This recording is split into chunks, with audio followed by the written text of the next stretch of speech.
नमस्कार, मी वनरक्षक साळुंके, नियतक्षेत्र बेल्ले, वन परिक्षेत्र ओतूर अंतर्गत कार्यरत आहे.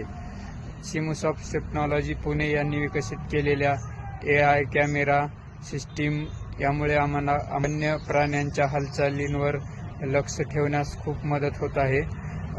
अलीकडील काळात बेल्ले गावातील दत्तनगर परिसरात एक आपला AI कॅमेरा आहे.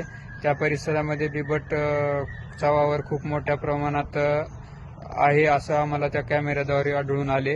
त्यामुळे आम्हाला आवश्यक ती कारवाई करता आली. त्या भागात पिंजरा वगैरे लावता आला. वन्य प्राण्यांची हालचाल विशेषतः रात्रीच्या वेळी मोठ्या प्रमाणात असते, परंतु आम्हाला या AI सिस्टीममुळे रात्रीच्या वेळी वन्य प्राण्यांची हालचाल समजून येत असल्यामुळे आम्हाला आवश्यक ती कारवाई करण्यास खूप मदत होत आहे.